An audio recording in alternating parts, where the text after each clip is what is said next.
Welcome, everyone, to another exciting episode of Navigating the Numbers for Growth. I'm your host, and today we're diving deep into the key metrics for business success. Joining me is the fantastic and always curious Sarah. Today, we're going to explore the numbers that truly make a difference in your business. So let's get started. Hi, I'm Sarah, and I'm super excited to be here. Business metrics can be a bit overwhelming, but I'm looking forward to breaking them down. So, what are we starting with today? Great question. We're starting with revenue growth and profit margins. These are the fundamental metrics that every business owner should be watching. Revenue growth shows how much your business is expanding, while profit margins tell you how much of that revenue is actually turning into profit. For example, a tech startup might see a 20% year-over-year revenue growth, but if their profit margins are thin, they might still be struggling to stay afloat. That makes sense. But how do businesses improve their profit margins? Is it just about cutting costs? Cutting costs is certainly one way, but it's not the only way. Businesses can also increase their profit margins by optimizing their pricing strategy, improving product quality, and enhancing customer retention. For instance, a coffee shop might offer a loyalty program to encourage repeat customers, which can boost revenue and profitability over time. That's a great example. Moving on, I've heard a lot about customer acquisition costs, CAC, and lifetime value LTV. Can you explain these and why they're important? Absolutely. CAC is the cost associated with acquiring a new customer, while LTV is the total revenue a business can expect from a single customer over the course of their relationship. The key is to ensure that your LTV is significantly higher than your CAC. For example, a subscription-based service might spend $50 to acquire a new customer, but if that customer stays for 3 years and pays $100 per month, the LTV would be $3,600, making it a very profitable acquisition. Wow, that's a big difference. But what if a business is struggling with high CKC? How can they address that? There are several strategies. One is to optimize your marketing channels to focus on the most cost-effective ones. For instance, a fitness app might find that social media advertising is much more effective than traditional print ads. Another approach is to improve your product or service to reduce churn and increase customer retention, which can lower the overall CAC over time. That's really helpful. Speaking of retention, let's talk about cash flow management. Why is it so critical, and what are some tips for managing it effectively? Cash flow management is crucial because it ensures that a business has the liquidity to meet its short-term obligations. Even a profitable business can fail if it runs out of cash. Effective cash flow management involves monitoring your inflows and outflows, maintaining a cash reserve, and managing accounts receivable and payable. For example, a small bakery might offer discounts for early payments from suppliers to improve cash flow. Interesting. But what about businesses that are just starting out? They might not have a lot of cash to work with.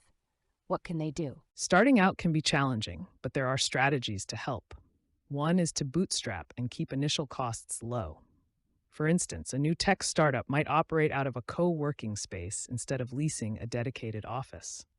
Another approach is to secure funding through investors or loans, but it's important to have a solid business plan to show how you'll use the funds effectively. That's really insightful. Let's move on to employee satisfaction and turnover rates. Why are these metrics important, and how do they impact a business?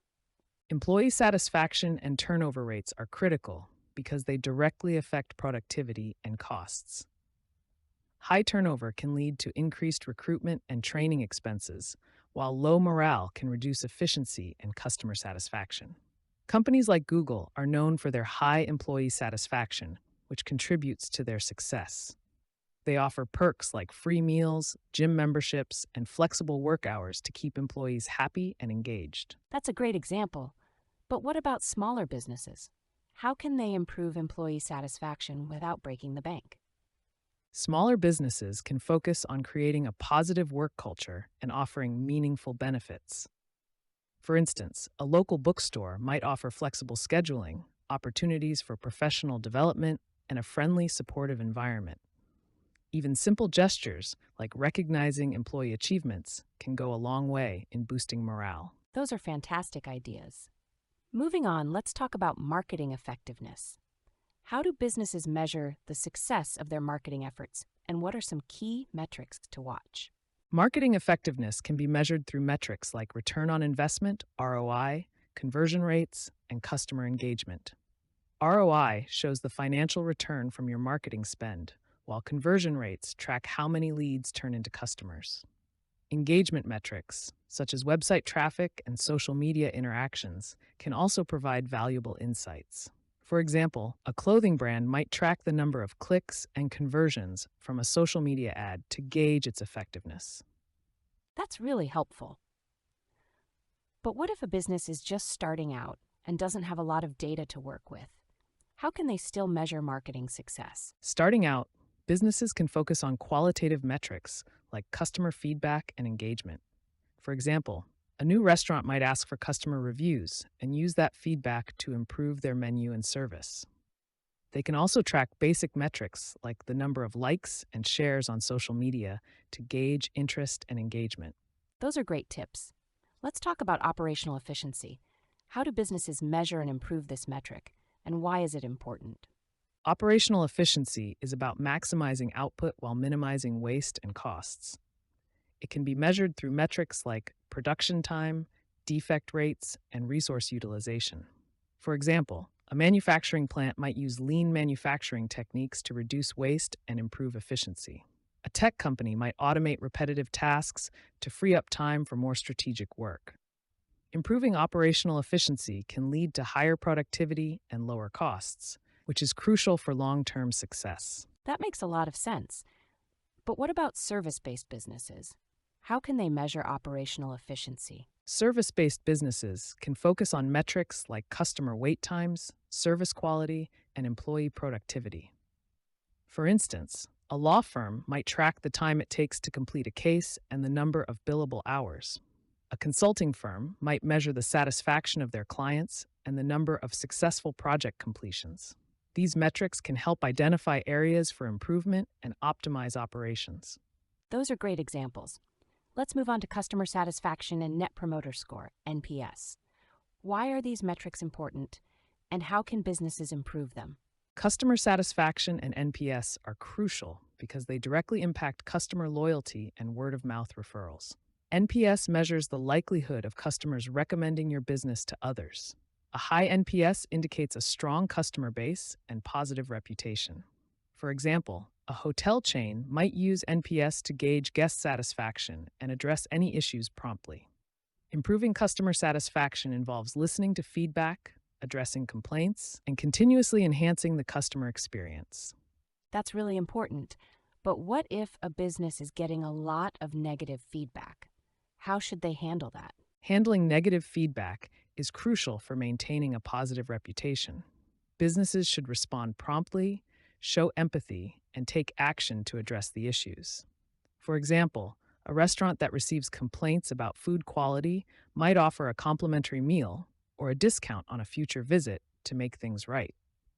It's also important to use feedback to make meaningful improvements. Those are great strategies. Let's talk about product quality and return rates. How do these metrics impact a business, and what can be done to improve them? Product quality and return rates are critical because they affect customer trust and loyalty. High return rates can indicate issues with product quality or customer satisfaction. For example, an electronics company might have a high return rate for a new smartphone model due to battery issues. Improving product quality involves rigorous testing, quality control, and customer feedback. Low return rates can be a sign of a well-designed and well-received product. That makes sense. But what if a business is facing a sudden increase in return rates? How should they respond? A sudden increase in return rates should be a red flag. The first step is to investigate the cause. Is there a manufacturing defect? Is the product not meeting customer expectations? Once the issue is identified, the business should take corrective action, such as recalling the product, offering replacements, or improving the product. Transparent communication with customers is also crucial to maintain trust. Those are great insights. Finally, let's talk about market share and competitive position. How do businesses measure and improve these metrics, and why are they important? Market share and competitive position are important because they reflect a business's success in the market. Market share is the percentage of the total market that a business controls, while competitive position is how a business stands relative to its competitors. To improve these metrics, businesses can focus on innovation, customer satisfaction, and strategic partnerships. For example, a tech company might invest in R&D to develop new products and services that give them a competitive edge. That's really insightful. But what about businesses in highly competitive markets? How can they stand out? In highly competitive markets, differentiation is key. Businesses can stand out by offering unique products or services, providing exceptional customer experiences, and leveraging their brand identity. For example, a fitness app might offer personalized workout plans and nutrition advice to differentiate itself from other apps. Building a strong brand and loyal customer base can also help businesses maintain their competitive position. Those are fantastic strategies. Finally, let's talk about sustainability and environmental impact. How do these metrics matter in today's business landscape, and what can businesses do to improve them? Sustainability and environmental impact are increasingly important as consumers and regulators demand more responsible business practices. Metrics like carbon footprint, water usage, and waste reduction can help businesses track their environmental impact.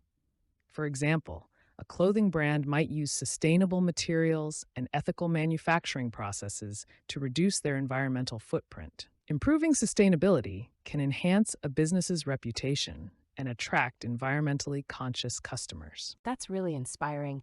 But what if a business is just starting out and doesn't have the resources to implement major sustainability initiatives? What can they do? Starting out, businesses can focus on small, manageable steps.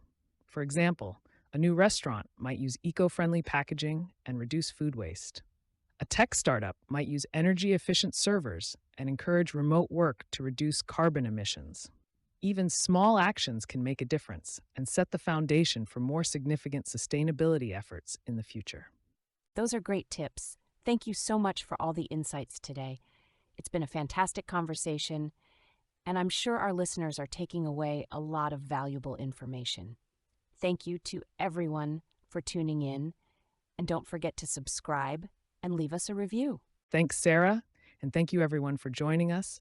Until next time, keep navigating those numbers for growth. See you soon.